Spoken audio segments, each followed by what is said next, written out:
बड़ा पक्का इरादा था कि मैंने आफ्ताब साहब को मरते दम तक छोड़ना नहीं है। ऐसा वापसी कुछ का नहीं। तो नहीं कोई प्लान? ये मैं बात अभी डिस्क्लोज नहीं करना चाहूँगा। किसी रेड में पकड़े गए? एक दो जगह पे ऐसा भी हुआ। नासिर चुनौती साहब कितना पैकेज लेते हैं? आगा माजिद, सलीम अल बेला, हनी, अनियल बेला, ये जितने भी लोग छोड़ के गए उनको, और यही वजह थी। तेरी है। हाँ, कपिल शर्मा के कॉलें आती थी हमारे सामने। कपिल शर्मा क्या कहते थे? क्या कॉन्सेप्ट बताएं क्या है? उसने कहा सर यही करना है। आप अरबियों से पैसे मांगते रहे हैं? बात सुनो, यहाँ ये बातें नहीं करनी। और शुक्र करते हैं ना, तस्वीर लुआ रहे हैं। हाइलाइट्स आपने देखी। आज का podcast legendary comedian Babbu Rana के साथ। हमने इनसे पूछा कि आने वाले दिनों में क्या बब्बू राना दोबारा आफ्ताब इकबाल के शो में नजर आएंगे। आफ्ताब इकबाल और बब्बू राना के 200 दिरहम की कहानी थी क्या? बब्बू राना कितने मिलियन सैलरी लेते हैं? बब्बू राना ने गुर्बत के दिनों की कहानी भी बताई कि पैसों के लिए क्या क्या काम किए सड़कों पे। ये सब जानने के लिए इस पॉडकास्ट को एंड तक जरूर देखिएगा। बब्बू भाई अस्सलाम वालेकुम, क्या हाल है जी? आज का पॉडकास्ट तो बहुत मजे का होने वाला है। Thank you. जो मैं एक्साइटेड भी हूँ और लोग भी एक्साइटेड थे क्योंकि वो देखना चाह रहे थे कि बब्बू राना आके क्या करते हैं। कुछ नहीं, मैंने पहले आके सफाई की आपको। यहीं से स्टार्ट अच्छा हुआ, मुझे लगता है कि आगे भी अच्छा होगा। तो बब्बू भाई मुझे सबसे पहले ये बताए कि जिंदगी कैसी गुजर रही है आजकल, किधर देश बुक और कहानी कैसी चल रही है? बहुत अच्छी गुजर रही जिंदगी, अल्लाह का शुक्र है। पहले से भी अच्छी, पहले से भी अच्छी। यानी कि हर दिन अच्छा ही होता है ना, चलें, पिछले से अच्छा होता है, ये मैं कहना चाह रहा हूँ। तो काम शाम कर रहा हूँ, देश बुक आपको पता चला है, विद जुनेद सलीम साहब के साथ माशाल्लाह। GNN TV पे। और साथ में मेरे शोज़ वगैरह होते हैं, प्राइवेट इवेंट, क्वाली के इवेंट्स होते हैं। क्वाली बैंड मैंने आपको पता बनाया हुआ है, क्वाली। बिल्कुल। तो बैक टू बैक उसके शोज़ वगैरह चल रहे होते हैं। कुछ आजकल गर्मी बहुत है, आपको पता है, जी। तो शाम के टाइम ही निकलते हैं। तो बस तो कुछ है। कितने दिन शो की जो ड्यूरेशंस हैं या फिर ये- कितने डेज की रिकॉर्डिंग होती है, कुछ थोड़ा बताएं जरा। ये वीक में 4 डेज, अच्छा, मंडे टू थर्सडे। ठीक हो तो गया। फिर Friday Saturday Sunday almost free होता है, कोई इवेंट्स वगैरह ना हो तो। सही हो गया। तो आप मतलब मेनली अभी जो काम कर रहे हैं, एक तो आप शो कर रहे हैं और साथ अपनी कवाली को भी लेके चल रहे हैं और जी। साथ साथ आप फेसबुक यूट्यूब पे भी एक्टिव हैं। हाँ नहीं, यूट्यूब पे तो नहीं मैं एक्टिव हूँ, थोड़ा फेसबुक को मैंने एक्टिव किया है काफ़ी दिनों। वो किस वजह से किया आपने? ये अपन प्रमोशन वगैरह के लिए, अपनी जो क्वाली बैंड की मैं प्रमोशन अच्छा। वगैरह करता हूँ, और सारा जो अपने वीडियोस वगैरह, क्योंकि यूट्यूब जो है ना, मैं समझता हूँ वो एक खपत है, बाकायदा चैनल जितनी ही खपत है। फिर कंटेंट ऐसा होना चाहिए कि लोग देखें। मैं पिछले 3-4 साल से अपनी यूट्यूब इसलिए नहीं कर रहा हूँ कि ये ना हो बाद में 200 व्यू आए। तो शुरू तो अगर करें तो इस तरह ही होता है बब्बू भाई। नहीं, फिर वो देखें, मुझसे ऐसे नहीं होता। मैं हालांकि मेरा मोनेटाइज चैनल है, मेरा 100K से ऊपर सब्सक्राइबर हैं, और मेरा प्ले बटन भी मिल गया होगा आपको। प्ले बटन मेरे पास सिल्वर बटन है। फिर दूसरा ये कि मैं 2017 से मोनेटाइज हूँ मेरा चैनल। अच्छा। तो बस उस पर काम, कुछ तो मसरूफियत की वजह से पिछला शो जो मैं करता था खबरहार, उसमें कुछ मसरूफियत ऐसी थी, उनके मैं 100-200 शो करता सी। माशाल्लाह माशाल्लाह। ऐ ते ਅਸੀਂ ਵੇਖਿਆ ਕਿ ਤੁਸੀਂ 200-300 ਸ਼ੋ ਕਰ ਲੈਂਦੇ यानी कि उनके ਫੇਸਬੁੱਕ ਵੀ ਤੁਸੀਂ ਓਪਨ ਮਾਈਕ ਵੀ ओपन माइक ਮਹਿਕਮਾ ਮੌਲੀਆਤ ਵੀ, यानी कि मतलब ਤੁਸੀਂ ਕੋਈ ਮਹਿਕਮਾ नहीं ਛੱਡਿਆ ਸੀ। सारे उनके शो में करता था। बस छुट्टी वाले दिन तो पैसे देते थे हाँ अल्हम्दुलिल्लाह पैसे देते सब थे। शोज के? जी, सब शोज के। वो एक पैकेज था ना उसमें। टोटल पैकेज में उन्होंने मतलब आपसे डील हुई। लमसम किया हुआ था कि भाई हाँ। बबू इतनी चीजें करनी है? मैं पहले भी काफ़ी दफ़ा बता चुका हूँ, मैंने कभी आफ्ताब इकबाल साहब से बहस नहीं की थी पैसों के मामले में। तो मुझे उन्होंने जैसे जैसे कहा, यार तुमने ये भी करना है, ओके सर, और यार तू वो भी शो जाया कर, ओके सर, नो प्रॉब्लम। अच्छा, जिथे कहना जी उथों लेना की वाला उनका मेरा है। ठीक था है। नहीं कहूँगा, है। अच्छा, अभी भी है? अब भी है, मेरे वो बड़े भाई हैं, ऐसा वापसी कुछ का नहीं। तो नहीं कोई प्लान? वापसी हो भी सकती, देखें छोटी सी मार्केट है, इसमें भाग के कहाँ चले जाएंगे हम। ये भी है। 3-4 शो चल रहे हैं। इस पॉडकास्ट के बाद अगला आपका एपिसोड आ रहा हो आफ्ताब इकबाल साहब के साथ ही बैठे नहीं हैं। अभी नहीं, फिलहाल मुझे लग रहा है कुछ इस अभी तरह का नहीं, ना अभी नहीं, हो सकता फ्यूचर में कोई डील हो रही है। हो जाए, कह सकते हैं, हो भी रही है जब अच्छा से जी। उनका शो पाकिस्तान में आया है। तो फिलहाल ये मैं बात अभी डिस्क्लोज नहीं करना चाहूँगा। मैं लेकिन हमने निकलवा ली, वो तो आपने कर दी है वो disclose। मैं यहाँ पे काम कर रहा हूँ, अल्हम्दुलिल्लाह बहुत अच्छा कर रहा हूँ। अल्लाह मुझे ताला आपको बड़ी इसी तरह इज्जत मिल करवाता रही है वहाँ पे, और लोग प्यार भी कर रहे हैं। चैनल मालकान ज़ुबैर चट्टा साहब और जुल्कर नैन चट्टा साहब, वो भी बड़ा प्यार कर रहे हैं, ख़ास तौर पे जुनैद सलीम साहब। तो मैं इस वक्त अपनी जगह पे अल्हम्दुलिल्लाह ठीक हूँ। एज अ होस्ट कंपैरिजन अगर करें, हम्म। जुनैद सलीम साहब, आफ्ताब इकबाल साहब और किस किस के साथ काम किया? मैंने सबसे ज़्यादा तो आफ्ताब इकबाल साहब के साथ ही काम इन दोनों में से वसी शाह साहब के वसी साथ शाह साहब भी हैं, बिल्कुल। किया, उनके साथ थोड़ा काम किया, और हारून रफ़ी के साथ मैंने नहीं किया काम। ठीक है। मैं यही कहूँगा कि इन सब जो हमारे स्टाइल के जितने शो हैं, कॉमेडी ये जो शो हैं हमारे, उसमें आफ्ताब इकबाल साहब हमारे नॉनली, नो डाउट, इसमें कोई दो राय नहीं है। ये सब एंकर्स खुद भी मानते हैं। ठीक है, मेरे कहने से तो एक मतलब है ही ना, कंपैरिजन है ही कोई नहीं। उनका नो डाउट है ही कोई नहीं कंपैरिजन। उनको पता है इस शो का रम्ज का कैसे बनाना है या कैसे इसको लेके चलना है। मैं अक्सर उनको कहता होता हूँ कि जैसे अब मैं कवालों की मिसाल दूंगा आपको कि जैसे कवालों में ना उस्ताद नुसरत फ़तेह अली खान साहब, बेशक, उनका बहुत बड़ा नाम, वो कवालों के तानसेन हुए हैं, नो डाउट। ठीक है। उनके बाद शेर मियां दाद ने सीधा सीधा काम किया जी, और वो आवाम को फ़ौरन क्लिक किया, आवाम पसंद ने। आया। यानी कि तोते तोते, चिड़ियाँ चिड़ियाँ, दाता दे कबूतर, मोटी मोटी गल है। ठीक है, ऐसे में डायरेक्ट बात पे आ जाते हाँ, ऐसे मैं ना आफ्ताब इकबाल साहब को भी कहता हूँ कि ये ना एंकरों के शेर मियां दाद हैं, हैं। ओके, कि यानी कि फ़ौरन जो अगले को समझ आ जाए बात, वो करनी है, बहुत बरीक बात नहीं करनी। जब मैंने स्टार्ट में उनको ज्वाइन किया आफ्ताब इकबाल साहब को 2015 में, तो मैं थिएटर का बड़ा ब्रीक आर्टिस्ट था। वो मेरा सुरलय के साथ ताल्लुक, ढोलक बजाना, गाना, और ये जो गाना बजाना या सिंगर लोग होते हैं, ये बड़ी ब्रीक बात करने के ना आदि होते हैं, आदि बिल्कुल। होते हैं कि जी ब्रीक गल होवे, मैं दाद आवे, हाँ, मैं जरा तालियां आए, गूंज हम आए, दा ऑडियंस की तरफ से पजीराई आहो आए, दाद आए। हालांकि ब्रीक गल ऑडियंस को समझ नहीं आती, नहीं आती।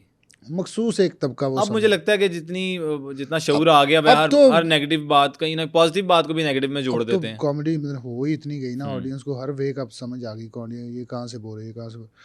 तो मैं बात कर रहा था कि मैं जब उनके पास गया तो मैं अपनी तरफ से बड़ा हीरो बन के, तो मैं जी बड़ी ब्रीक बात करने वाला लड़का हूँ। तो मैनू 2 महीने बाद कहते मेरी बात सुनो, यहाँ ये बातें नहीं करनी, अच्छा, ये किसी ने नहीं सुननी, ये अगले के सर के ऊपर से गुजर जानी है। हाँ जी, ओके, तो ये बैठ के देखो, पहले इस शो को समझो, इसका तरीका वारदात देखो क्या है, फिर इसमें बात करना। जो सुनने में आया है वो सुना है कि आप 6 साल नहीं 6 खामोश साल, रहे हैं। मैं सुनने में जो बात आई, मैं वो बात कर 6 रहा हूँ। साल की दौरा पै मैं गया कहा कीड़ी इन्नी गल होगी कि 6 साल तो खामोशी ना नहीं, पाए रखिया है। 6 साल नहीं, ऑलमोस्ट कोई 1.5 साल। 1.5 साल की खामोश रहना गल ते की ना, उनका स्टाइल है, सिखाया उन्होंने। हाँ उनका स्टाइल ही आफ्ताब इकबाल साहब का ये, और ये उस्तादों का स्टाइल है। हम चूँकि थिएटर के लोग हैं, हमें पता है जो थिएटर के उस्ताद लोग थे ना, उनका भी यही स्टाइल था कि जो जूनियर लड़का आए ना, उसको पहले दिन स्टेज पे नहीं आपने परफॉर्म करवा देना, परफॉर्मेंस के लिए नहीं भेज देना फौरन। ताकि वो जब फर्स्ट डे जो वो शेक हो जाएगा ना, वो उसका सारी ज़िंदगी वो कम्प्लेक्स से बाहर नहीं आ सकेगा। जो पहले दिन स्टेज पे जाके जो घबरा जाएगा ना, वो सारी ज़िंदगी उसके शहर से बाहर नहीं आ सकेगी, उसी में मुब्तला उसी में रहेगा। मुबतला रहेगा। तो ये उस्तादों का स्टाइल होता था कि पहले बैक स्टेज पे जूनियर को रखो, साल 6 महीने उसको अपने साथ सबके साथ मिलाओ, जेल इन कर लो। चैलेंज करो, फिर उसको स्टेज पे लेके जाओ, ताकि उसको कोई डर ना रह जाए किसी को बात करते या किसी को जवाब देते। लेकिन कई लोग तो कहते हैं कि डर तभी उतरता है जब आप परफॉर्म करते हो ऑडियंस के सामने, या लाइव भी आप जा रहे हो पहली दफ़ा टीवी पे या किसी भी शो में, हाँ तो लेकिन ये भी कहा जाता है। तो आप किसको कहते हैं कि कौन सी बात ज़्यादा नहीं, मस्बत ये है, जो सही मैंने है? आपको कही ना उस्तादों वाली बात, जो आफ्ताब इकबाल साहब का स्टाइल है कि उन्होंने चाहे उनके पास हाथी भी आ गया ना कास्ट होके, अच्छा, उन्होंने हाथी को भी बिठा देना है। जैसे हाथी लाइक जफरी खान, जफरी खान छोटा नाम नहीं है पाकिस्तान का, बेशक, बहुत बड़ा नाम। बड़ा नाम जब है। वो आए हैं तो उन्होंने कहा कि भाई आप साल एक शो बैठ के देखें। और मैं जफरी खान, उन्होंने कहा, और वो भी सही कह रहे थे कि मैं खुद जफरी खान हाँ, वो हूँ। कई शोज में हमने देखा जफरी खान ने यही बोला है, हाँ। क्लेम किया कि मैं इतना कमाल परफॉर्म करने वाला बंदा, मुझे कहते हैं कि तू नहीं बोलना। लेकिन चूंकि आफ्ताब इकबाल साहब का स्टाइल है बिल्कुल डिफरेंट। एक तो होता ऑटो स्क्रिप्ट, वो मतलब कि अगर आप इस मग पे आप बात कर रहे हो ना, तो जब तक इस मग पे वो लास्ट लाफ, बिग लाफ नहीं ना आना, उस उतनी देर तक तो उन्होंने छोड़ना नहीं है। ओके, चाहे आप 200 बात कर लो, ओके। हाँ जी, घंटा भी लग सकता है, 2 घंटे भी लग और सकता उसमें से उन्होंने वो लाइन लेनी है है। जिसमें वो बिग जब लाफ तक है। वो लाइन नहीं ना आनी आखिरी, तब तक उन्होंने साह नहीं लेने देना। ठीक है, तो जफरी खान तो को तंग नहीं आते थे यार कि आफ्ताब इकबाल साहब से कि यार बस नहीं, करें तो सर, माजरत, अक्सर लोग इसी वजह से छोड़ के गए कि यार ये बड़ा मुश्किल काम है। भी यार इन्ना टाइम क्यों लांदे ने, यार इन्ना टाइम क्यों लांदे ने।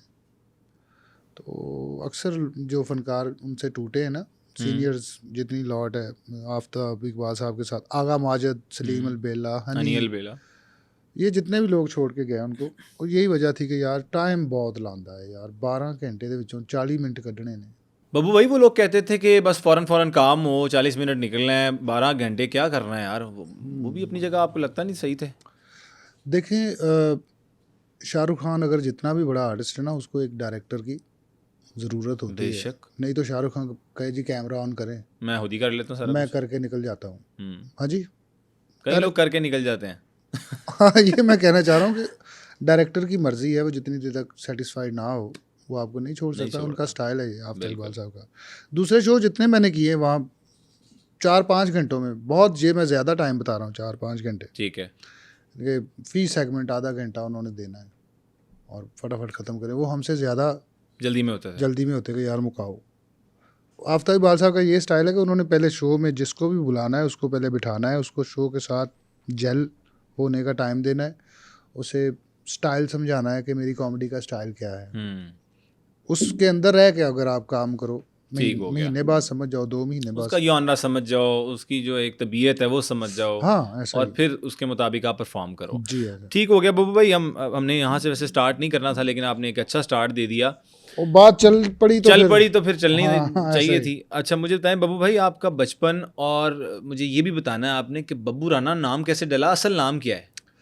ये मैं काफ़ी पहले भी अपने इंटरव्यूज़ वगैरह में बता चुका हूँ। मेरा असल नाम तो है मोहम्मद बाबर सिद्दीक। बाबर सिद्दीक। मेरे वाले साहब का नाम मोहम्मद सिद्दीक। ठीक हो गया। तो जब मैं फील्ड में थिएटर में ही, सबसे पहले तो मैं जब चाइल्ड स्टार के तौर पे मैंने रेडियो परफॉर्म किया फैसलाबाद ठीक से, है। फैसलाबाद सेंटर से। पहला काम जो था आपका? पहला काम जो था मेरा वो नात के लिए जाना, या कोई उसमें होते थे बच्चों के शोज़ ठीक है। रेडियो पे। हामिद रज़ा हाशमी साहब थे बड़े अपने वक्तों के माने ताने होस्ट, उस वक्त के आरजे जिसे कहते हैं जी आज। जी आज।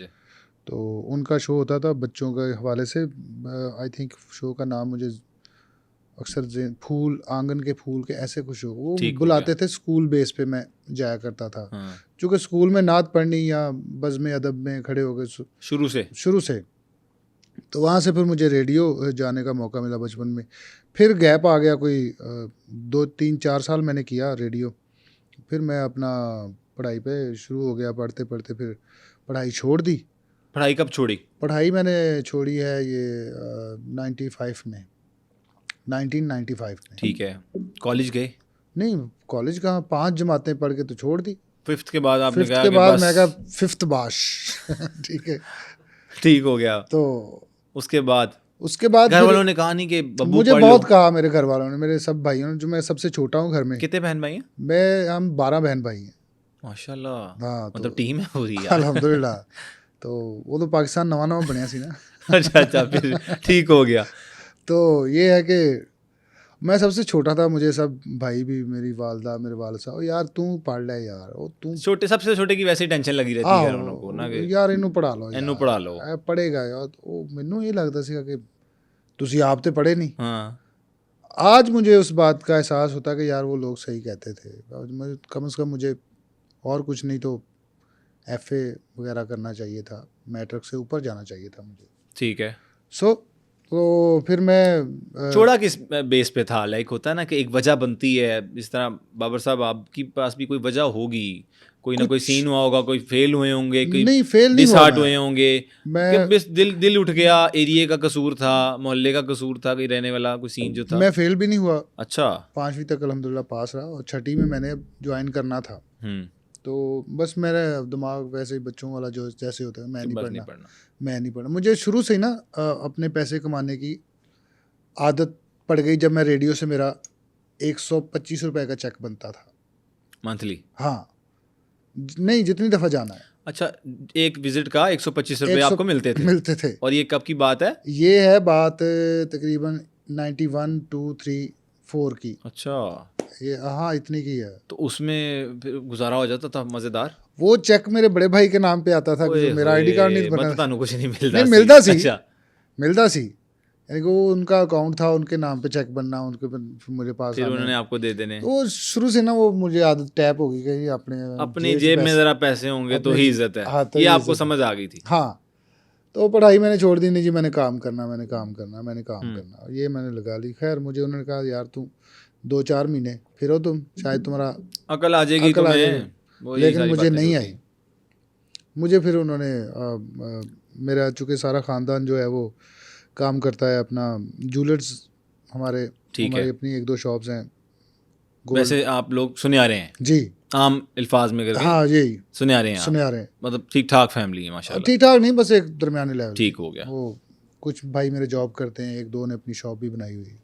तो मुझे उन्होंने फैसलाबाद रेल बाज़ार जो सराफा बाज़ार है उसमें जॉब करवा दी। मैंने वहाँ पे जड़िए का काम सीखा। जो जड़िया क्या होता है? जड़िया होता है जो नाग अंदर स्टोन जड़ते हैं। उस वक्त तो अब तो मशीनें आ गई ना, उस जी वक्त जी। स्टोन जड़ते थे हाथों से। अच्छा, हाथ से फिट करते हाथ थे। से फिट करते थे, नथ के अंदर, कांटों के अंदर, झुमकों के अंदर। ठीक हो गया, वो लाख पे लगा के ऊपर समझ झुमका, और गया। उसके बाद में कलम के साथ उसको ऊपर से रब करके उसके अंदर सारा। तो वो मैंने किया काम कोई 1 साल मेरा ख्याल, हाँ 1 साल किया। वहाँ से मैंने छोड़ दिया। दिल भर गया। दिल भर गया नहीं, मैंने कहा मैंने ये काम नहीं करना। वो पौड़ियाँ बड़ियाँ चढ़ाते सी ठीक, वो 4th-5वीं मंजिल पे वो ऐसे नहीं कहते मोती लेके आओ तो नहीं फिर नहीं, लाओ आगे। वो 6ठी मंजिल पे हमारे यहाँ वो था गोदाम। वो तेरी खैर, तो सबसे जूनियर मैं था। और वो आपको ही भेज दिए होंगे। ज़ाहिर बात, कोई भी चीज़ लियानी है जाओ थल्ले। जाओ जाओ भी बब्बू ए लेके आ। एक दफ़ा तो मैनू यानी कि मेरा स्टैमिना तो बन गया मेरा। हाँ, मतलब ਤੁਹਾਨੂੰ तो फौजी ट्रेनिंग मिल गई थी ना कि दिहाड़ी च पता नहीं 100 चक्कर लगते थे। डेली के। हाँ, तो क्योंकि रात को टांगे नहीं दर्द होती थी बब्बू की? होती थी, लेकिन उस वक्त जवान भी थे, कह लें वो बच्चे भी थे, जवान भी थे। एक होती ना एज, जितना मर्जी काम कर लो बंदा हाँ, नहीं थकता नहीं है। तो ऐसा था। फिर मैंने वहाँ से काम छोड़ा और मैं पेप्सी फैक्ट्री, हमारे घर के ऑपोजिट साइड पे है, हमारे जो समुद्री रोड फैसलाबाद पे ठीक है। उसके ऑपोजिट रिहाइश आपकी फैसलाबाद में ही थी फैसलाबाद की। शुरू से? शुरू से ही हमारा ठीक हो सारा आबाओ अजदाद जब हिंदुस्तान से आए हैं जलंधर से, ठीक है, तो सीधे वो पहले ननकाना साहब आए हैं। ठीक है, ननकाना साहब से फिर सारे लोग फैसलाबाद शिफ्ट हो गए। ओके। तो हमारे सब भाइयों की तो जो कह लें कि बर्थ है वो फैसलाबाद ही है। मेरे अम्मी अबू की जो बर्थ है वो वहाँ की है, जलंधर की, जलंधर इंडिया की। इंडिया की माइग्रेटेड है। ये माइग्रेटेड। तो फिर मैंने वो पेप्सी में काम शुरू कर दिया। उधर क्या काम किया? उधर मैंने एज लोडर काम किया। ओके। ये जो गाड़ियों के साथ लड़के नहीं होते, डाले हाँ, भरे डाले लाउंदे ने, खाली चढ़ाते ठीक ने, है। ठीक है। क्या था यार, पैसे आए बस मेरे पास। मतलब आपको होता था कि मैं कोई भी काम कराओ मुझे हाँ, पैसे चाहिए, मुझे पैसे अपने में हो, मैं मुझे शुरू से ना खुद पैसे। मुख्तार हो जाऊं। हाँ, यही था। एज लोडर काम किया वो 6-7 माह मैंने काम किया वहाँ पे। वो मेरे हाथ पे चोट लग गई, यहाँ पे वो 10-12 स्टिच टांके लग निशान गए। है अभी भी? हाँ, अभी भी है, क्लोज करके दिखाएं दिखा जरा, सकता हूँ। ये क्लोज ले लें एक दफा ना। ये है, अभी बड़ा तो अच्छा काफ़ी ये अरसा चीज़ हो है। गया। वो मेरा ना सारा यहाँ पे 9 टांके लग गए। और वो किस तरह वो बोतल हाथ में मेरे जो थी ना, कांच की बोतल पेप्सी टूट की, गई? वो फट गई। अच्छा, हाँ, वो फटी है तो उसने सारा मेरा हाथ ही ऐसे कर दिया। शुक्र है कि वो मेरी हड्डी वगैरह कोई मांस बच ही, गई। सिर्फ तली का मांस और वेन्स वगैरह भी बच गई, शुक्र है ये। तो वो भी मेरी वालदा ने कहा तूने नहीं जाना यहाँ, छोड़। अच्छा। तुझे कौन कहता काम कर, तुझे क्या चाहिए होता मेरे को ले। ठीक है, माएँ जिस तरह कहती हैं कि हाँ, बस। तेनू कादी टेंशन है, तेन कोई कहता काम कर, तू आपे ही अपने तौर पे लगा है। तो फिर मैं वहाँ से मेरा बना कोई बोनस बनता था, ठीक है, वर्करों का बोनस बनता, बड़ी जो फैक्ट्रियाँ से। हाँ ठीक है, इंटरनेशनल ब्रांड है। मेरा कोई बोनस बना कोई 5,000 का, 4,800 रुपया इतना। अब मैंने उसके सारे 5,000 के ना बच्चों के टॉयज़ नहीं होते, ये चीज़ें लेके, तो मैंने अपने गली के अंदर एक छोटी सी शॉप थी, वो मैंने पता नहीं 600 रुपया रेंट पे शॉप लेके, तो उसके और उस अंदर टाइम आपकी उम्र क्या थी? ये बात है, मैं बता रहा हूँ 97 की शायद। नहीं, आपकी एज क्या थी अंदाजन? मेरी 81 की पैदाइश है, तो मैं मेरा ख्याल 16-17 का हूँ। 16 साल की उम्र में कारोबार शुरू कर दिया, टॉयज ले लिए, टॉयज़ लेके मैं दुकान डाल ली, 600 रुपये रेंट पे और वो लेके मेरी चल पड़ी। चल पड़ी। हाँ, चल पड़ी। यानी कि उसमें मैं इन्वेस्टमेंट जो मैंने 5,000 रुपये का किया, उसमें से वो 10 का हो गया, 12 का हो गया, 14 का हो गया सामान, 15 का हो गया, मुझे भी पैसे आने शुरू हो गए। वाह। उसी दौरान मुझे फिर मेरे बड़े भाई हामिद रंगीला, वो मुझसे पहले थिएटर में थे, वो अच्छा। मुझसे 10-12 साल पहले आ चुके थे थिएटर में। तो मेरा कोई इरादा नहीं था कि मैं थिएटर में आऊँगा या मैं एज एन एक्टर काम करूँगा। तो वो उसी दौरान जब मेरी शॉप चल रही थी, तो हमने एक मोहल्ले में 14 अगस्त पे ड्रामा किया, सब लड़कों ने मिल के एक थिएटर पर परफॉर्मेंस हाँ दी। प्लान किया कि यार एक थिएटर करें हम, अच्छा, गली में ही? गली में ही। 14 अगस्त पे 13 अगस्त और 14 अगस्त के 2 शो हमने प्लान किए और 20 रुपये उसकी टिकट रखी। अब वो चूँकि मेरे बड़े भाई की वजह से सब लोग मुझे रिस्पेक्ट देते थे कि इसका बड़ा भाई है जो वो थिएटर में जाता है, इसको थोड़ा पता है। और उन्होंने मुझे कहा जी आपने डायरेक्ट भी करना है और आपने स्क्रिप्ट भी लिख के देना। अब स्क्रिप्ट वगैरह भी मेरे घर में आते थे और मुझे अंदाज़ा था स्क्रिप्ट को लिखना कैसे है, उसको तरतीब कैसे देना, करैक्टर क्या होता है, कॉस्ट्यूम क्या होता है। अच्छा। वो सारी मुझे मैंने फिर स्क्रिप्ट लिखा, मैंने और मेरा एक दोस्त है कमर मंझ, मेरा कज़न ही है, ठीक है। अब तो मैंने उसने एक स्क्रिप्ट लिखा और उसकी हमने रेसलिंग की और ड्रामा परफॉर्म किया। जिस दिन ड्रामा हमारा परफॉर्म होना था, फैसलाबाद के एक बहुत मोस्ट सीनियर आर्टिस्ट थे उस्ताद चंगीला साहब, वो बड़े जुनूनी फनकार थे। अच्छा। तो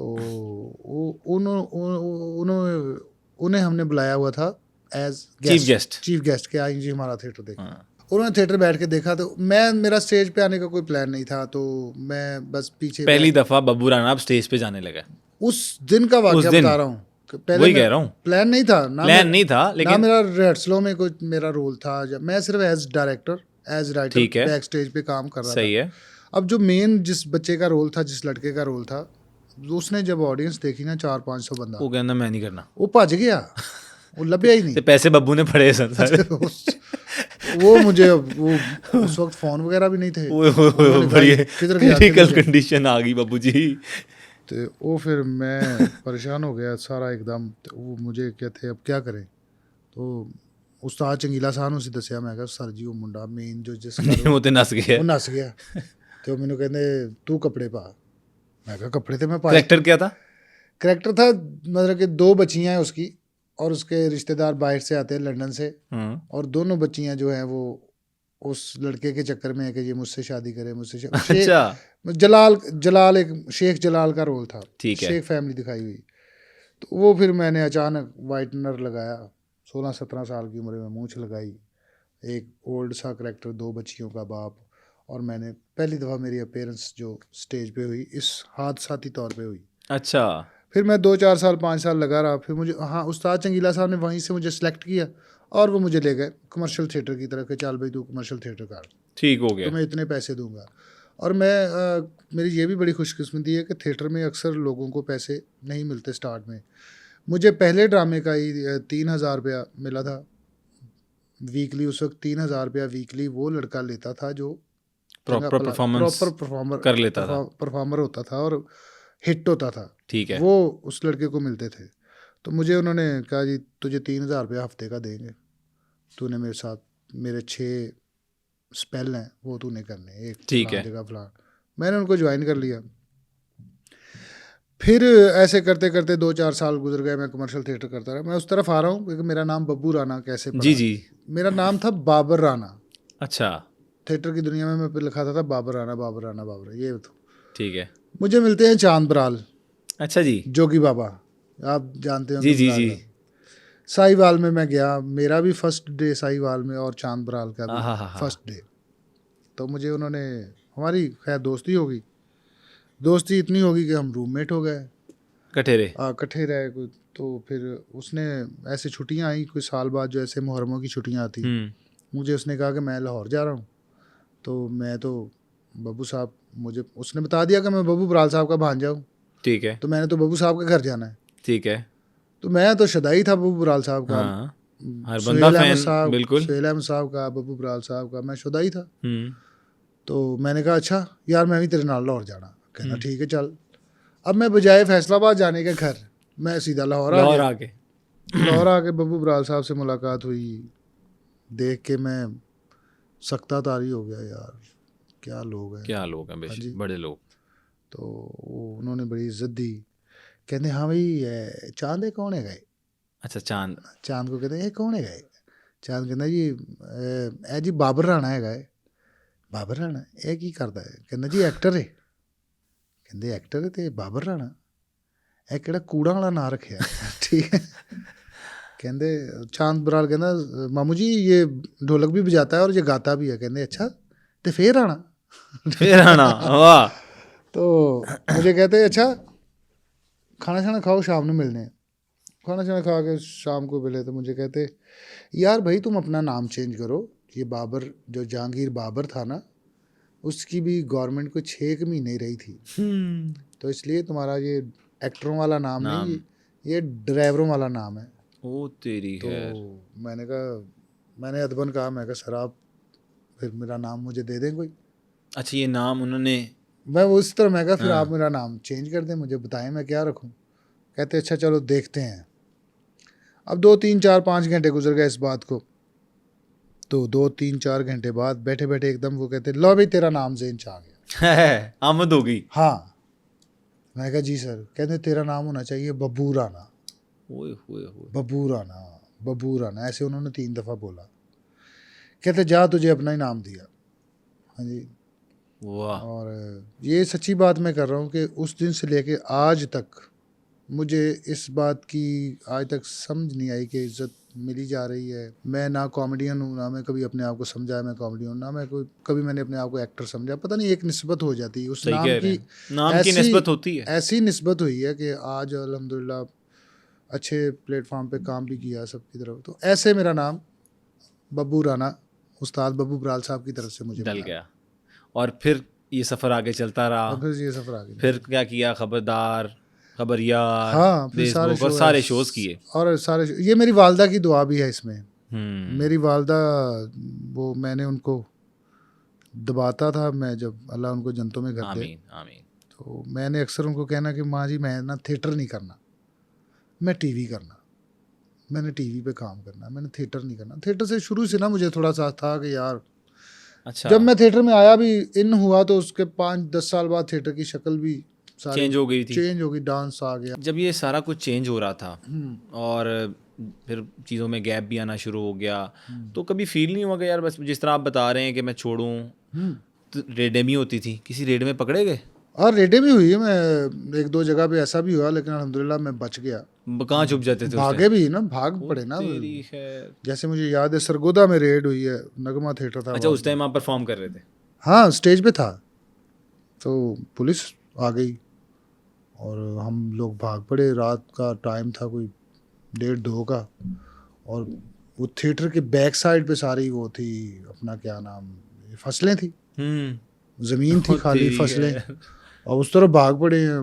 पता ही नहीं, अंधेरा गुप है ना को पता, पीछे कुत्ते पड़ गए ठीक है, और कोई खाले च डिग पे है, किसी दे सट लग गई, किसी दे गिट्टा मुचड़ गया, ये सीन है ऐसे। लेकिन अल्हम्दुलिल्लाह आज तक वो थिएटर के रेड 1-2 जगह पे ऐसे हुआ मेरे साथ, बिहाड़ी में रेड हुआ, मैं वहाँ से निकल गया। एक जगह तो फनी रेड हुआ ना मेरे साथ, कि वो सुनाए। वो मैं बिहाड़ी में प्ले करने गया हूँ, तो अभी ड्रामा शुरू होना है। अच्छा, अभी कास्ट वैसे तैयार ही हो रही, कोई गेटअप शैटअप हो रहे, 2 घंटे पड़े तो पुलिस आ गई। तो पुलिस वाले उन्होंने सबको पकड़ना शुरू कर दिया। मैं अब अपनी शर्ट प्रेस कर रहा था अच्छा। बैठ के ऐसे ज़मीन पे, तो मैंने कहते ओए तू कौन है, मैं कहा भाई मैं तो प्रेस मैन है मुझे छोड़ के चले गए। अच्छा वो सब सारी टीम को पकड़ के ले गए, तो मैं अब वहाँ अकेला, मैं इधर उधर देखूं। अच्छा, मेरा सारे ने क्या नहीं कि बब्बू तू ही कार चलाई है। वो सबको पकड़ लिया था ना, तो मैं अपने रूम में था। पुलिस वाले कहते ओए तू की कर रहा है, मैं कहा भाई मैं कपड़े इस्त्री कर रहा हूँ। उन्होंने समझा कपड़े इस्त्री करना, इस्त्री जिस तरह होते हैं। हाँ वो छोड़ के चले गए। अब मेरा फर्स्ट डे वहाँ पे बिहाड़ी में, मैं ज़िंदगी में पहली दफ़ा गया हूँ, तो एकदम ही सारे खाली हो गया सारा थिएटर ही, मैं अकेला ही रह गया। ठीक है, मुझे हैवी सीन। मैं सोचा या मौला और मैं किधर जावा, रब ने रख लिया है ना, डरता बाहर जाऊं कि बाहर जाऊंगा पुलिस शायद फिर ना कहे कि भाई या तू भी आजा। थिएटर के मैं अंदर रहूं तो मुझे डर लगे। रात का टाइम था, थिएटर सन्नाटा, बुरे हाल, बांके दिहाड़े, लाइटें ऑफ हो गई उसकी सारी, तो बड़ा अजीब सा सीन। अच्छा उस टाइम पे लोग अभी भी थिएटर को कई लोग डाइजेस्ट नहीं कर सके। अच्छा बब्बू भाई, मुझे ये बताएं कि रेडें तो सारी देखी, लेकिन उस टाइम पे भी थिएटर को अच्छा नहीं समझा जाता था। ऐसा ही तो है। फैमिली आपका सुना है कि बड़ी मतलब दीनी फैमिली है, जी ऐसा ही है। रिलीजियस फैमिली है, जी जी। रोकते नहीं थे? चूंकि मेरे बड़े भाई आ चुके थे पहले, हाँ। वो एक सदमा उनको लग चुका था घर वालों आपने कहा मैं पीछे क्यों रहूं? तो फिर मैं मुझे मुझे खैर इतनी मुश्किलात नहीं हुई, इजी हो गया सीन, इजी हो गया सीन। ठीक हो गया। रिश्ते में कभी मसला नहीं हुआ कि जब शादी करने लगे कि लड़का इस तरह मीडिया में है और शादी मैंने अपने पसंद की हाँ, ठीक है। ओए लव मैरिज, हाँ तो इस वो पे भी आएंगे हम, हाँ इस जरूर पे भी आएंगे। अच्छा मुझे ये बताएं कि गद्दारे आफ्ताब इकबाल बड़ा क्लेम किया जाता है, जो भी उधर से छोड़ के आता है वो गद्दारे आफ्ताब इकबाल हो जाता है, इसके पीछे क्या सीन है, क्या वजह बनी, दुबई से वापस आ गए? दुबई से वापस आने की कोई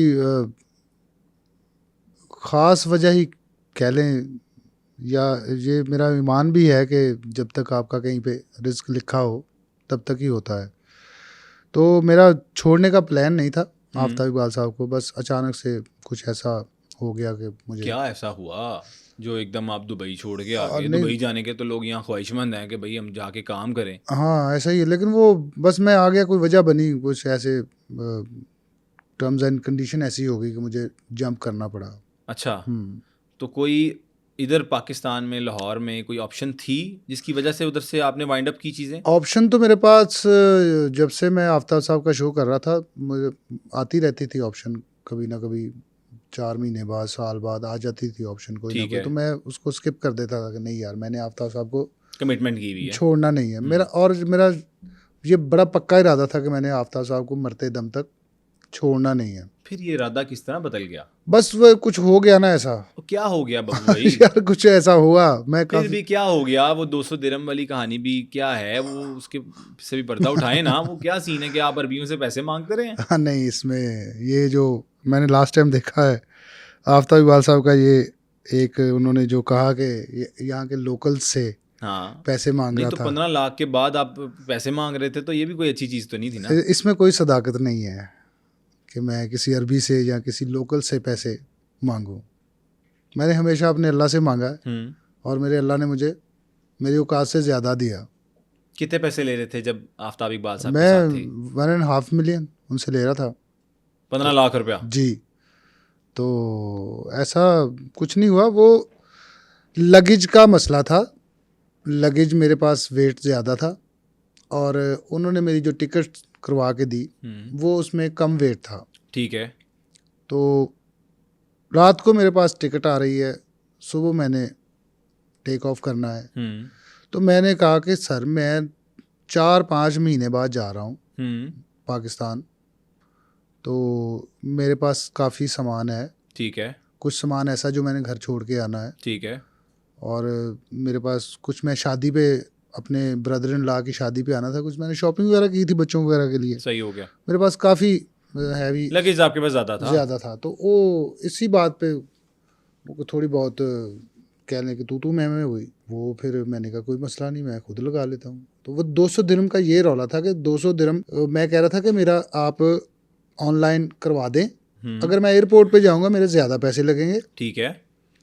तो अभी आप 12 घंटे पहले आप वेट बढ़ा सकते हैं ऑनलाइन, जहाँ से आपने टिकट करवाई है उनको बोलें कि मेरा लगेज बढ़ा कर दें। तो लेकिन उन्होंने एक अभी ये पॉडकास्ट में, एक निजी पॉडकास्ट में उन्होंने कहा है कि मैंने कहा था कि बब्बू तू दे दे, बाद में कर लेंगे जब मैं इतने पैसे दे रहा हूँ। उन्होंने ये भी बात की है, ऑन रिकॉर्ड पड़ी हुई है ये। हाँ मैंने सुनी। तो फिर उसमें क्या सदाकत नहीं है क्या? नहीं, उन्होंने ये कहा था तो दे दे, तो मैंने दे दिया। तो वो मैं खुद अपने पैसे दे कर आया मुझे, यानी कि एयरपोर्ट पे वो मुझे ज़्यादा पैसे लगे, कुछ वो सिर्फ 100-200 दिरहम में हो जाना था, वो मेरा 300-400 दिरहम लग गया वहाँ पे एयरपोर्ट पे।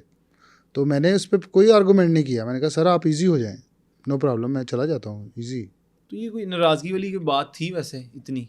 नहीं, नाराज़गी वाली बात नहीं यार, पता क्या बात है, पाकिस्तान में आप काम करते हो ना जब, तो आपको 100 अपने ऑफिस में कोई मसला बने ना, तो आप घर आके रिलैक्स हो जाते हैं। सही कह रहे हैं, है ना, घर आके बच्चों से मिले, ठीक कह रहे हैं, वो बंदा अपने आप को वो एग्जॉस्ट हो जाता है कि नॉर्मल हो जाता है। वहाँ पे मुझे 4 महीने हो गए थे, और मैंने यानी कि हमारा वादा ये हुआ था कि हर महीने आपको 26 दिन काम करेंगे या 22 दिन काम ठीक करेंगे, है, 8 दिन आपको हर महीने भेज दिया छुट्टी करेंगे, हो जाएगी। छुट्टी, आप पाकिस्तान जाएं, रहें और फिर आ जाएं, ये हमारा। तो वो कुछ उनका भी वहाँ अनबैलेंस सा हो गया काम, तो मैंने भी नहीं उनको कहा कि सर मुझे भेजें। हाँ ठीक जी, है, 2-3 दफ़ा वीज़ा एक्सटेंड हो गया मेरा उधर बैठे बैठे ही, ठीक है। एक्सटेंड करवा दिया।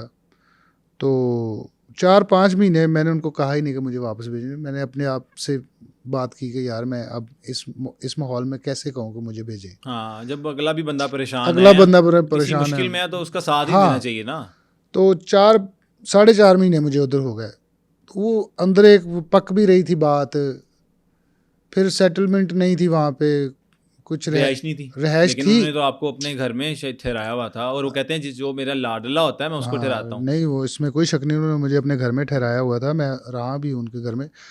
लेकिन हम जो है ना वो अब तो अपने घर में नहीं रहते, समझे ना, फैमिली मेरा, अब मेरा घर में भी जो मेरा रूम अलग है, अच्छा, बच्चे मेरे अलग सोते हैं, मैंने अलग सोना है, क्योंकि एक होता है ना वो थका टूटा आया बंदा, उसको फुल रेस्ट भी चाहिए, ठीक कह रहे हैं, रिलैक्सेशन चाहिए, शो रिलैक्सेशन से से। आया हाँ, बंदा, फिर एग्जॉस्ट हुआ होता है, ठीक फिर है। फिर आप किसी के घर में ठहरे हुए हैं, उनकी फैमिली भी है। हम्म, हालांकि वो मुझे उन्होंने ये भी स्टेटस दिया था कि आप मेरे बच्चों की जैसे हो, जैसे मेरे बच्चे हैं आप भी बिल्कुल। वैसे ही हो, इधर घर रहो सारा कुछ। तो मैं भाग भाग के फिर टीम में जाता था, टीम ठहरी थी अजमान, हम थे शारजा। दिल नहीं लगता था। हाँ, आ जाके गार्डा ਨੂੰ मिली जाना उथे। हाँ जी, ਉਹਨਾਂ ਦੇ ਮੁਲਾਜ਼ਮਾਂ ਨੂੰ मिली जाना। तो मैं भाग भाग के फिर टीम में चला जाना, टीम से फिर मैंने वापस आना। तो वो कुछ ऐसा भी था, कुछ फिर लास्ट टाइम जो थोड़ी सी तल्ख कलामी हो गई।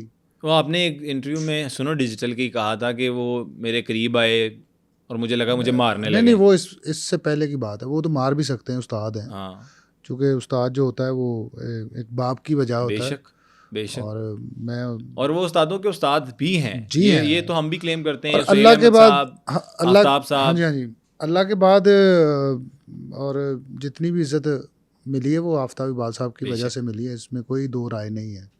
तो इस ऐसी वैसी कोई बात नहीं, मैं हमेशा उनको अपने बड़े भाई की तरह समझता हूँ। वो मुझे मार भी सकते हैं, मुझे ध्रुव भी सकते हम्म। हैं यू नो। तो बस ये कह लें कि मेरा जज्बाती फैसला था उस वक्त। मैं अच्छा, आपको अब अब मैंने नदामत है उस पे? रियलाइज़ किया मैंने कि वो मेरा जज्बाती फैसला था। ले जी, आज के पॉडकास्ट पे बब्बू राणे ने ये तो क्लेम कर लिए कि मेरा जज्बाती फैसला हाँ, था, वो मेरा जो जज्बा आज तक कभी किसी पॉडकास्ट में आपने नहीं किया। हाँ, ऐसा ही है। चलें जी, ये इस पे आफ्ताब साहब इन्हें जो है ना छोटा भाई समझ के माफ़ी तलाफ़ी होनी चाहिए, और कॉन्ट्रैक्ट इनका 20 लाख का कर दें इस दफ़ा, तो ये फ़ौरन वापस आ जाएंगे। अच्छा, मुझे बताइएगा उस्ताद कौन है, मतलब आज तक जिसे मानते हो कि उस्ताद, जिस तरह आपने बताया कि आफ्ताब इकबाल साहब हैं, उसके अलावा कोई उस्ताद था जिससे इंस्पायर थे? बब्बू बराल साहब मेरे उस्ताद, मैंने उनको अपना उस्ताद माना, उनकी मैंने शागिर्दी की दिल से। और उन्होंने मुझे अपना नाम भी दिया। बेशक। तो सेकंड मेरे रूहानी उस्ताद हैं जो उस्ताद नुसरत फ़तेह अली खान साहब। वाह, कभी मैं मुलाकात भी हुई उनसे? मैं बहुत छोटा था, मुझे याद नहीं है, मुझे बड़े बताते हैं कि मैं उनके पास खेला भी हूँ, खान साहब के पास। हमारा ये पीर खाना है इधर ननकाना साहब में, अच्छा, पीर नन्हे मियाँ सरकार। सही हो गया। तो उनके मज़ार पे वो हाज़िरी दिया करते थे आके हर साल। तो वहाँ पे मैं उनसे थोड़ा बहुत देखा, याद नहीं है मुझे। इस तरह से दिमाग में नहीं आता, हाँ, लेकिन बहुत छोटा था मैं। कुछ लोग घर वाले बताते हैं कि हाँ, मुलाकात ये हुई। 84 82 83 की बात है, मैं उस वक्त बहुत छोटा था, 2-3 साल का था। तो ये मतलब कि उस्ताद नुसरत फ़तेह अली खान साहब को मैंने अपना उस्ताद माना है। और रिसेंटली फिर मैंने उस्ताद राहत फ़तेह अली खान साहब की जो उनको, चूँकि उस्ताद नुसरत फ़तेह अली खान साहब की जगह पे इस टाइम उस्ताद राहत फ़तेह अली खान साहब है, तो मेरे लिए वो भी नुसरत फ़तेह अली खान ही है। और इस वक्त पाकिस्तान का बहुत बड़ा नाम भी है, नो डाउट, और क्वालों की दुनिया के वो पीर माने जाते हैं। हाँ जी, नो डाउट, नो डाउट। तो मेरे भी वो पीर हैं। और आपने पीर माना, बैत ले ली हाँ उनकी। जी, ली है, उनसे मुलाकात भी हुई मेरी। अच्छा, असल में मतलब जिस तरह टीवी स्क्रीन पे हम देखते हैं राहत साहब को परफॉर्मेंस करते हुए देखते हैं, आपकी तो मुलाकातें भी होंगी, जफे भी डलते होंगे जी, ऐसा ही कोई दम वाला पानी नहीं नहीं, ऐसा नहीं। वो पिया आपने जिससे कोई रियाज बेहतर हुई? नहीं, उनकी दुआ है मेरे साथ, उन्होंने मुझे पानी नहीं, उन्होंने मुझे दुआ दी। उन्होंने कहा नहीं, पानी नहीं अभी बाबू। हाँ, तो वो उस्ताद है। देखें, जो आर्टिस्ट होता है ना, तो उनके में शागिल होते हैं, आर्टिस्टों के में शागिल होते हैं। आर्टिस्ट चूँकि वो सारी दुनिया के लिए वो करता है, तो उसका अपना भी एक ज़िंदगी, उसकी अपनी भी जाती लाइफ जिंदगी भी है, वो पर्सनल लाइफ में वो जो भी मर्जी इंसान करे, है, बेशक। इंसान है। हज़ारों लोग दम वाला पानी पीते हैं, हम्म। सिर्फ राहत फ़तेह अली खान साहब क्योंकि नाम इतना बड़ा है, बड़ा नाम, उसके साथ फिर वो तो छोटी सी भी चीज लग जाए तो वो वायरल हो गया, वायरल और हो जाती है, और फिर वो एक बात बन गई कि जी दम वाला पानी, ऐसा कुछ नहीं। वो जो अपने वो शागिर्द को वो मार रहे थे, तो ये हमारे पंजाब का कल्चर है कि उस्ताद अगर मारे भी तो उसकी जरो। हाँ जी, कहते हैं सीखते ही तब है बंदा। सीखता ही तब है, मार खा खा के। तो उस्तादों की मार जिसने खाई वो कभी फेल भी नहीं होता। आजकल तो वो टीचर ही नहीं ना, बच्चे आजकल बड़े मतलब कि वैसे ही बैन है बच्चों को जी जी, मारना। मारपीट तो ये बंद की अच्छी हुई बात है। भी नहीं है बच्चों को मारना, लेकिन चूँकि अगर आपने कुछ लर्न करना है तो फिर उस्ताद की डांट भी खानी पड़ती है। ना, मार भी खानी पड़ती है, हाँ, और हमने देखा है जो भी बड़ा नाम बना है वो मारों के बाद ही बना है। बना है, ऐसा ही है। ये तो हम शुरू से देखते हैं, मैं आपकी भी एक उम्र है माशाल्लाह। अच्छा, अल्हम्दुलिल्लाह। मुझे ये बताएं कि अब आगे जब ये देशबुक ज्वाइन किया, इनसे कोई एडवांस एडवांस कोई मामला, नहीं, मैंने एडवांस कभी नहीं लिया। तो कौन कौन से आर्टिस्ट एडवांस लेके काम करते हैं शुरू, काफ़ी ज़्यादा आर्टिस्ट अगर हैं। नाम लें? अब अक्सर आर्टिस्ट हैं जो नाम मैं ले भी सकता हूँ, इसमें कुछ नहीं। जैसे हनी अलबेला, वो एडवांस ज़रूर लेते हैं। तो एडवांस की क्या शराइत क्या होती हैं कि आपने वापस करने होते हैं हाँ, जब आप ज़ाहिर छोड़ते बात हो, है। छोड़ते हो या जब आप उसके साथ साथ या वो अपनी आपकी सैलरी में से सैलरी करते में हैं? से डिडक्ट होते रहते हैं। तो कितना एडवांस ये मतलब ले लेते हैं हनी अलबेला ये साहब? तो आपकी अपनी पहुंच है ना, आप कितना लेते हैं। जैसे लास्ट टाइम ये तो वैसे भी बात वायरल भी हुई थी कि हनी अलबेला साहब ने करोड़ रुपया करोड़ रुपया? मांगा था आफ्ताब इकबाल साहब से एडवांस। और वो दिया था उन्होंने? नहीं, ऐसे लोग आर्टिस्ट मांगते हैं। मेरा आज तक ये असूल है कि मैंने, एक तो मैं कर्जा लेने से बहुत भागता हूँ। मैं दुआ करता हूँ अल्लाह से कि या अल्लाह मैं कर्जा ना कभी किसी का मेरे सर पे हो। और चूंकि फिर बंदा बाउंड हो जाता है, फिर सांसों का पता नहीं इंसान ने कब कब, बिल्कुल तो बेशक, ऐਵੇਂ अगले बंदा पल का नहीं पता। अगले पल का नहीं पता। तो मेरा शुरू से ये असूल रहा है कि मैंने कभी एडवांस की मद में कोई पैसे नहीं लिए। अगर लिए हैं तो उसको फ़ौरन बैलेंस करवा दिया। ये नहीं कि उसको रख के बैठ गया या अगले को पीछे भगाता रहा। ठीक हो गया। आगा माजिद, सलीम अलबेला, उसके बाद हनी अलबेला, इफ्तिखार ठाकुर, सखावत नाज, सफरी खान, नसीम विकी, इन में से सबसे ज़्यादा हाईली जो पेड है वो कौन है इस टाइम पाकिस्तान में? पाकिस्तान में इस वक्त जो, नासिर चिनोटी साहब, में नाम भूल गया, माजरत हाँ, नासिर साहब, बड़ा नासिर नाम, साहब हाईली पेड में नासिर साहब भी हैं, जिनका मैं नाम भूल गया वही नासिर साहब। ठाकुर साहब भी हैं, आगा माजिद हैं, तो नसीम विक्की साहब बड़े हैंडसम पैसे लेते हैं, तो सभी ठीक हैं। नासिर चिनोटी साहब कितना पैकेज लेते हैं एक चैनल में अगर जाते हैं? मेरा एक अंदाज़ा ही हो सकता है, मुझे हाँ, अंदाजे कंफर्म से ही, तो बिल्कुल। नहीं। आई थिंक वो 2.5 मिलियन या 3 मिलियन इतना तो चार्ज करते हैं महीने का? महीने का। वाह, क्या बात है। मैं कहता हूँ क्या, ये और भी मेरा अंदाज़ा है, अंदाज़ा है। शायद इससे ज़्यादा हो या कम हो। तो आप मुझे ये बताएं कि आपकी जो पहली सैलरी थी वो कितनी थी?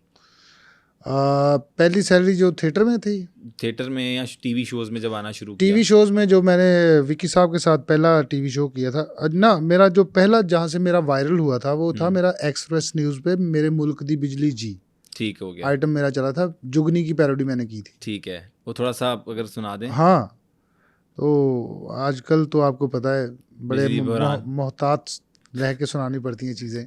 वो मैंने उसमें ना दामन साहब का एक शेर ऐड किया था। उस्ताद दामन साहब ने एक ठीक है। शेर लिखा था मेरे पैदा होने से भी पहले, तो वो मैंने ऐड किया था। तो उस वक्त वो जो शेर था वो लड़ गया था आवाम को कि यार है की गल। उस वक्त इतनी हार्ड कोई बात नहीं करता था, हार्ड हिटिंग बात नहीं होती थी नहीं तब। करता था कोई भी। बड़े बड़े आर्टिस्ट भी ना वो बड़ा एक बैलेंस में रह के बात करते। ठीक तो हो मैंने गया। पहली दफ़ा ये इतनी हार्श बात की थी कि पाकिस्तान मकान एक बन गया है, वसन चोर उत्ते ते साध थल्ले, इत्थे नवा हिसाब एक निकलिया है, वसे लख उत्ते ते करोड़ थल्ले, लोकी चन्न ते प्लाट पै लेंदे ने। ये देखें, अब उन्होंने ये मेरे ख्याल 50-60 साल पहले बात की है कि लोकी चन्न ते प्लाट पै लेंदे ने। वाह, तब तक अस्सी, कोई कॉन्सेप्ट भी नहीं था। हाँ, लोकी चन्न ते प्लाट पै लेंदे ने, असी आए ज़मीन दे होर थल्ले, भज भज के वखियां थक गईयां, जदों तकिया ते खोती बोर्ड थल्ले। ये उस्ताद दामन साहब का शेर। वाह, तो ये मैंने वो पैरोडी लिखी एक, तो उसके मुझे पहला शेयर नहीं मिल रहा था, जैसे वो पैरोडी उस वक्त जुगनी बहुत हिट था, आइटम कोक स्टूडियो का पहला सीजन था, तो मिशा शफी एंड आरफ लोहार, यस, तो वो जो था ना अलफ अल्लाह चंबे दी बूटी, बहुत हिट था। तो मुझे स्टार्ट में कोई शेयर नहीं मिल रहा था कि मैंने आइटम लिख लिया, मेरे मुल्क दी बिजली जी, पखे बंद ने ये सारा लिख लिया, तो मुझे शेयर ना स्टार्ट में मिले। तो मुझे दामन साहब का शेयर किसी ने याद करवाया, वो था तारक मुगल हैं आजकल, राना इजाज जो है ना यूट्यूबर, राना इजाज, उसके साथ आते हैं उसके स्किट्स में, तारक मुगल जी, उन्होंने मुझे याद करवाया था कि ऐसे सोने शेर उस्ताद दामन ने की लिखा है कि पाकिस्तान मकान एक बन गया है। फिर मैंने वो शेर ऐड किया कि पाकिस्तान मकान एक बन गया है, वसन चोर उत्ते तां साध थले, इत्थे नवां हिसाब एक निकले आए, वसे लख उत्ते तां करोड़ थले, लोकी चन्न ते पलाट पै लैंदे ने, असां ए जमीन दे होर थले, भज भज के वखियां थक गईयां, ਜਦੋਂ ਤੱਕਿਆ ਤੇ ਖੋਤੀ ਬੋੜ ਥੱਲੇ, ਉਹ ਸਾਡੇ ਮੁਲਕ ਦੀ ਬਿਜਲੀ ਜੀ, ਹਾਏ ਵੇ ਪਾਕਿਸਤਾਨ ਦੀ ਬਿਜਲੀ ਜੀ, ਹਾਏ ਵੇ 12 ਘੰਟੇ ਜਾਂਦੀ ਬਿਜਲੀ ਜੀ, ਹਾਏ ਵੇ ਦੱਸੋ ਕਿਉਂ ਨਹੀਂ ਆਉਂਦੀ ਬਿਜਲੀ ਜੀ, ਪੱਖੇ ਬੰਦ ਨੇ ਪੱਖੇ ਬੰਦ ਨੇ ਪੱਖੇ ਬੰਦ ਨੇ ਪੱਖੇ ਬੰਦ ਨੇ ਪੱਖੇ ਬੰਦ ਲਾਈਟਾਂ ਬੰਦ ਨੇ उस CNG का बहुत बुरा था, पक्खे बंद लाइटां बंद ने सारे CNG पंप साडे मुल्क दी बिजली जी, हाय वे पाकिस्तान दी बिजली जी। तो ये आइटम बहुत वायरल हुआ। मैं PTV पे गया तो उन्होंने वहाँ पे नादिया अफगन साहबा को मैं हमेशा इस बात का स्पेशल थैंक्स उनका करता हूँ कि उस वक्त फेसबुक था नया, तो ये बात है 2010-11 की बात है। उन्होंने अपने फेसबुक पे ना मेरा वीडियो बना के तो अपने फेसबुक पे लगा दिया, अपलोड कर दिया। अब वो बड़े मखसूस लोगों के पास हो तो फेसबुक होता था वो। अच्छा, मैं ये PTV से होके चला गया, PTV वालों ने नहीं चलाया, गवर्नमेंट ये नहीं चलाना, ये तो चल ही नहीं सकता। तो इफ्तिखार हैदर साहब डायरेक्टर थे, उन्होंने कहा यार ये बहुत लाउड है, ये हम नहीं, हार्ड हिटिंग है, हाँ ये हम नहीं चला सकते। तो मैं चला गया, फैसलाबाद चला गया, दूसरे दिन ही मेरा प्ले था वहाँ फैसलाबाद थिएटर। तो मुझे नवाज़ अंजम साहब का इसमें बड़ा अमल दखल है कि मेरे आज अगर मैं इस सीट पे बैठा हूँ उसमें नवाज़ अंजम साहब का बड़ा अमल दखल है, क्योंकि जब नादिया अफगन ऐसे मेरा वीडियो बना रही थी, मैं गा रहा था, तो इधर नवाज़ अंजम खड़े हुए थे।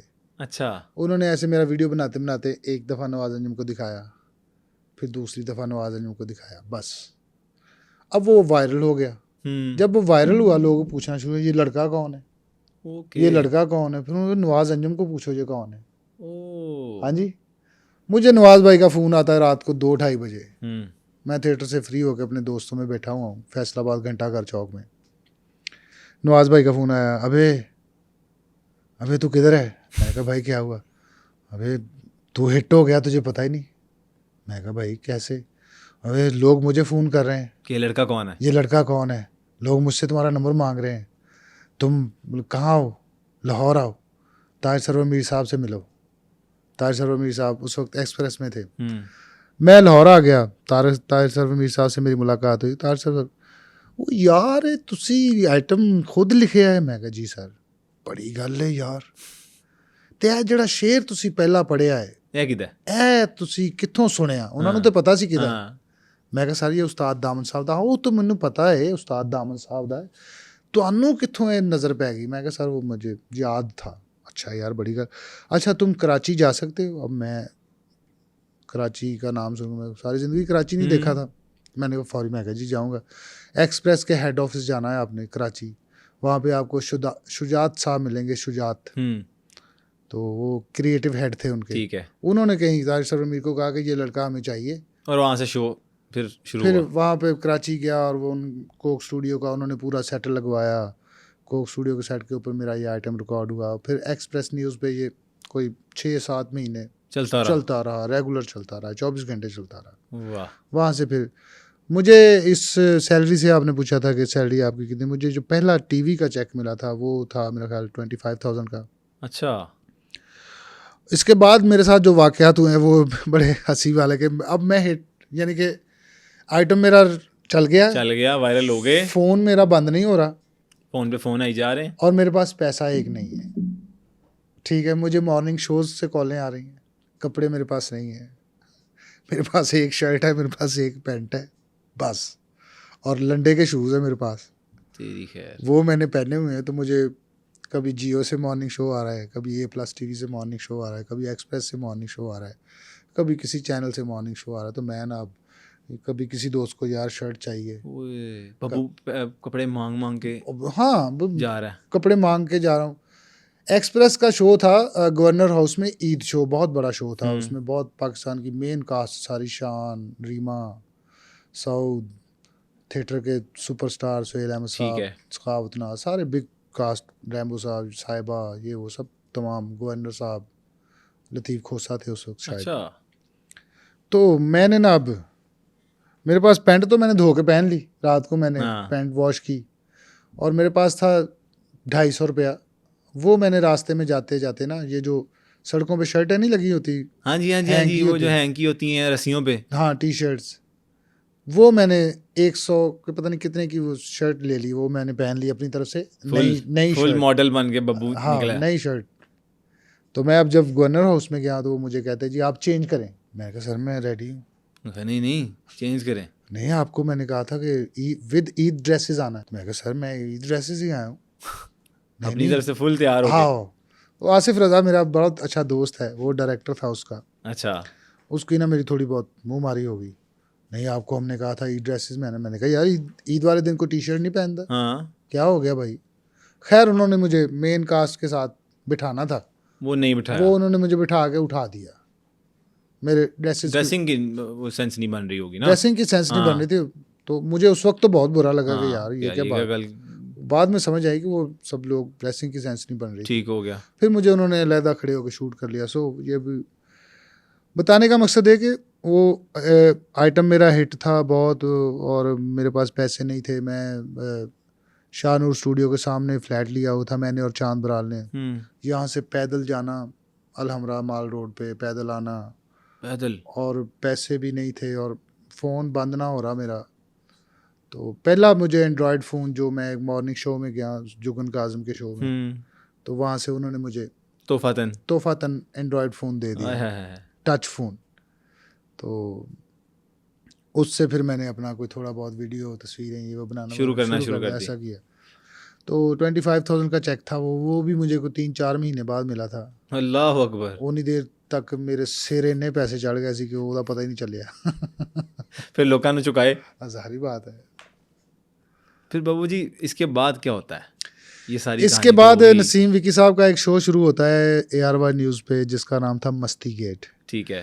जो as it is idea Kapil Sharma कर रहा है।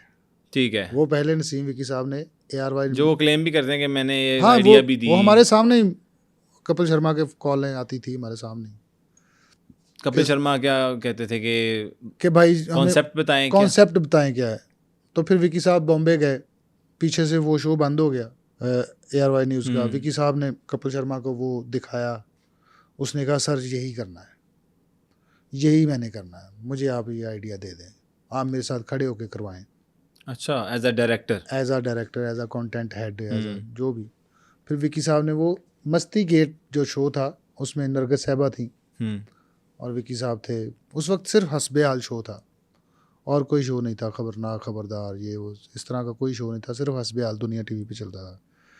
तो विकी साहब के साथ वो शो किया। फिर उसके बाद थोड़ा गैप आ गया, फिर मैंने छोटे छोटे शो करता रहा, जैसे हम सब उम्मीद से, कभी इसमें चला गया, कभी उसमें।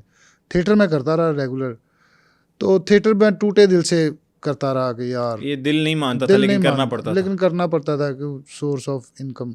तो फिर जब मेरे घर बेटी पैदा हुई, तो बेटी पे तो हम बाद में आएंगे।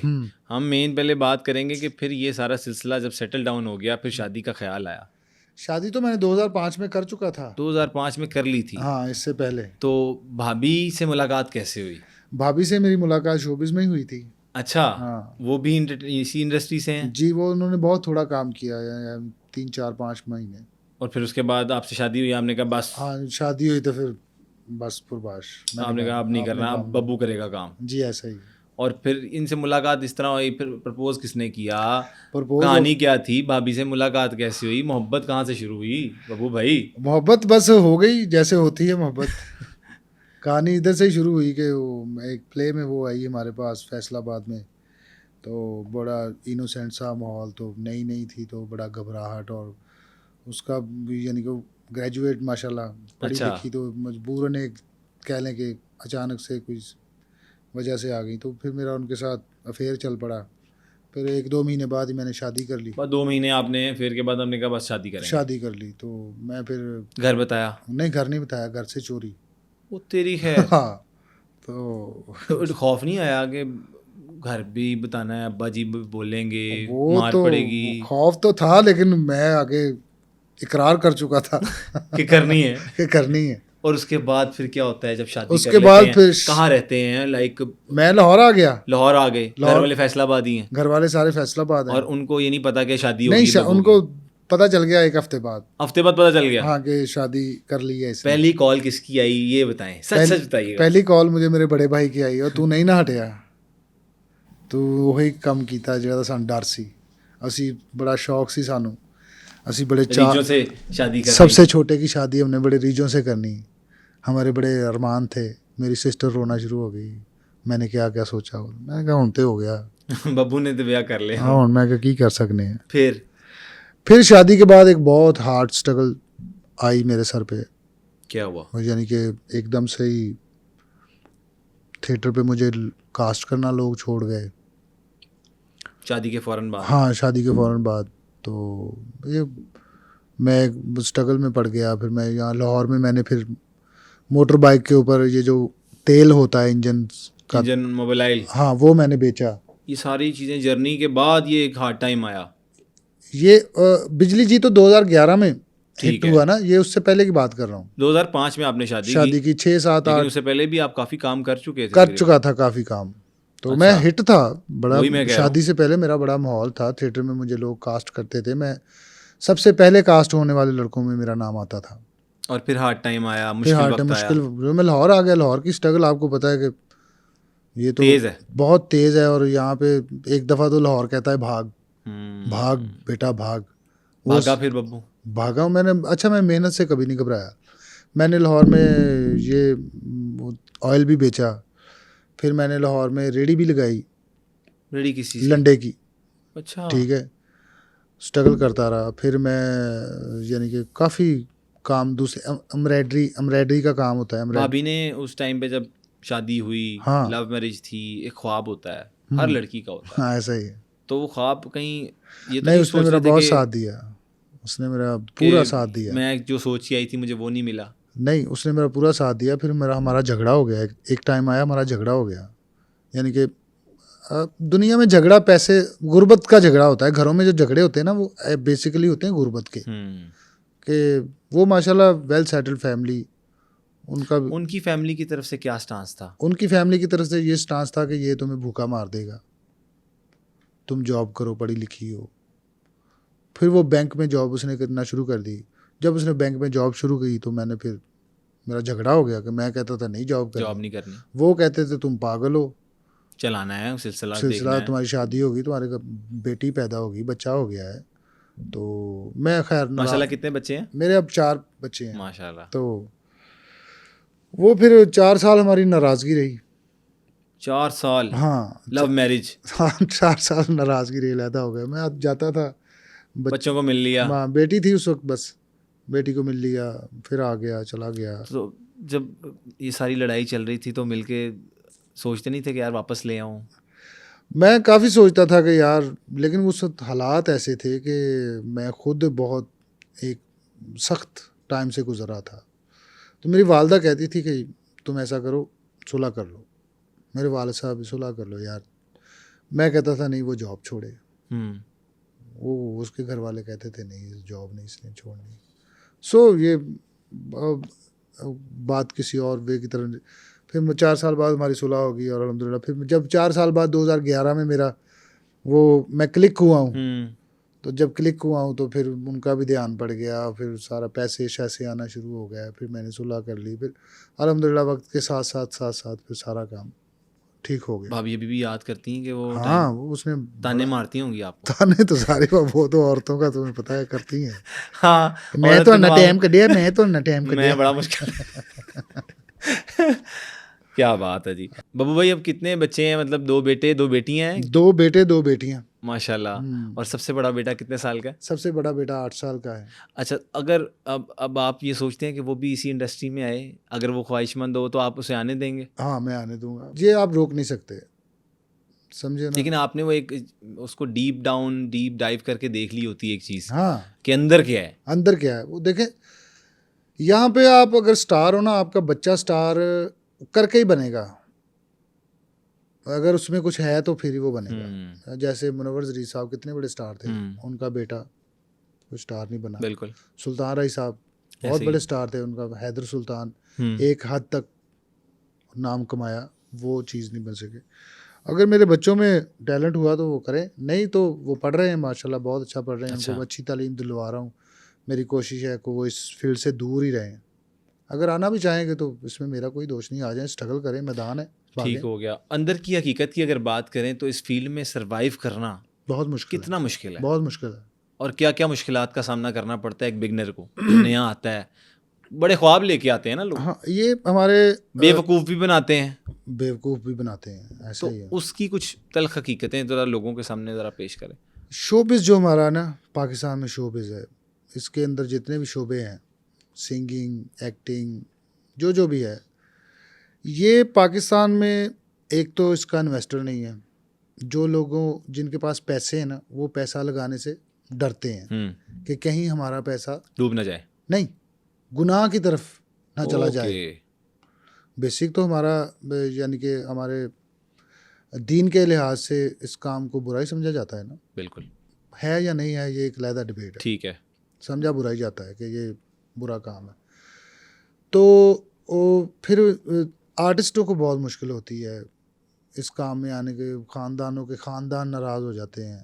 हाँ जी, लो ना दा मुंडा की करना पे लैनी इन्हों दा मुंडा की। अब तो खैर घर घर में टिकटॉकर। एक बात कही जाती है बब्बू भाई कि इस कमाई में बरकत नहीं है। आपसे मैं एक सवाल पूछना चाहता हूँ, क्या आपका ख्याल भी यही है? नहीं, अच्छा, कमाई उसमें बरकत नहीं होती जो आप उसको किसी गलत जगह पे इस्तेमाल करो। मैंने इस फील्ड में रह के सब कुछ बनाया अल्हम्दुलिल्लाह। क्या क्या बना ली है माशाल्लाह? मेरा घर भी है और एक घर बन भी इसी से बनाया है? इसी से बनाया घर। और एक कितनी कितनी जगह? मैंने अभी 1 कनाल का मेरा घर बन रहा है। माशाल्लाह। 5 मरले का मेरा घर मेरे पास ऑलरेडी है। वो क्या प्लान क्या है, दूसरी शादी का तो नहीं? और नहीं दूसरी शादी बाबू कर भाई 5 मरले वाला जो प्लान है ना, मुझे वो थोड़ा सा नहीं, लग वो रहा 5 है, मरले में तो मैं डाउट आ रहा है मुझे रह रहा हूँ ना 5 मरले में। अच्छा, अब बच्चे बड़े हो गए तो वो तो बड़ा आपने कहा बड़ा घर में जाना बड़ा चाहिए, घर में शिफ्ट जाना होना चाहिए। चाहिए। बच्चे खुद कहते हैं बड़े घर में जाना चाहिए। इस फील्ड में पैसे में बरकत है। अगर आप, मेरा शुरू से आदत है कि मैंने इस फील्ड में रह के ना वो रॉन्ग वे की तरफ नहीं गया हूँ। जैसे अक्सर आर्टिस्ट होते हैं कि पैसा जब आया तो संभाला नहीं। आपने संभाला? हाँ, मैंने संभाला अल्हम्दुलिल्लाह, मैंने उसको वेस्ट नहीं किया। जब फेम आया हम्म। तो उसकी ज़िंदगी कैसी थी? कोई फ़ैन मोमेंट हुआ ऐसा अजीबो गरीब वाक़या हुआ हो आपके साथ? हाँ, फैन मूवमेंट अक्सर होते रहते हैं। किसी ने सेल्फी लेने के चक्कर में कुछ बदतमीज़ी की हो या कोई इस तरह का मामला हुआ हो?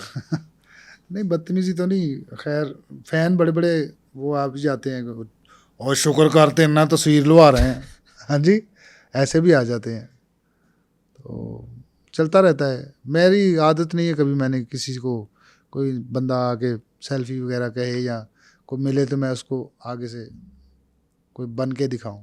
अच्छा बब्बू भाई, आप कवाली भी करते हैं, तो एक कवाली के कितना बजट लेते हैं? मतलब जिस तरह आप बाकी एपिसोड्स का ले रहे होते हैं, शोज़ का ले रहे होते हैं, तो कवाली का भी बजट लेते हैं? कवाली में चूँकि पूरा बैंड होता है मेरे साथ, कोई 17-18 लोग।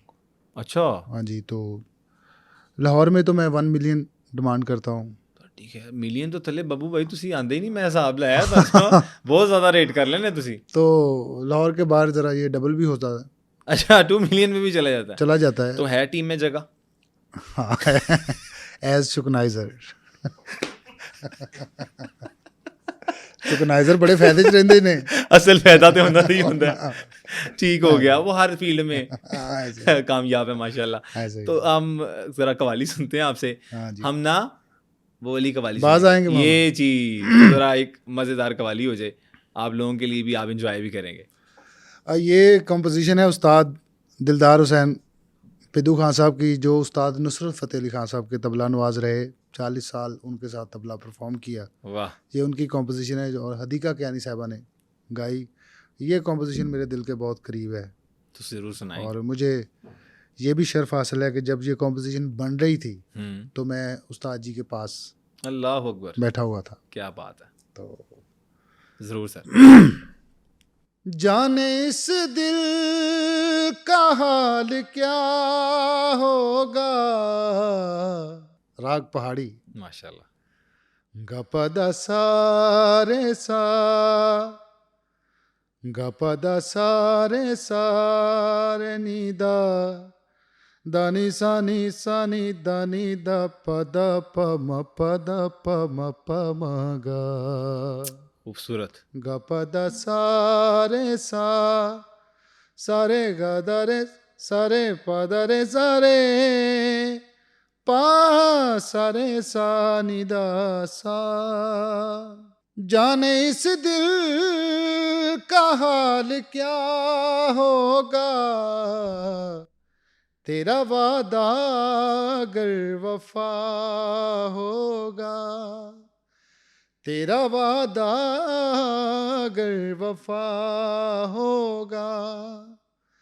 जाने इस दिल का हाल क्या होगा, तेरा वादा अगर वफा होगा। हम न बाज आएंगे मोहब्बत से, हम न बाज आएंगे मोहब्बत से, जान जाएगी और क्या होगा, जान जाएगी और क्या होगा। हश्र में मेरा हश्र क्या होगा, हश्र में मेरा हश्र क्या होगा, तेरी जानिब अगर खुदा होगा, तेरी जानिब अगर खुदा होगा। Thank you. बहुत खूबसूरत, और क्या बात है, Thank आपकी you. आवाज़ में तो वाकई जादू है। बस अल्लाह ही है। मैं कहता हूँ 3 मिलियन कर लें इस रेट अच्छी है, थैंक यू। को। इसी के साथ जी हमें इजाज़त दीजिए और अपना ख्याल रखिए। कमेंट्स में बताएं कि ये एपिसोड आपको कैसी लगी। इसी के साथ अपने होस्ट अब्दुल हई को दीजिए इजाज़त। अपना ख्याल रखिए। अल्लाह हाफ़िज़ नासिर।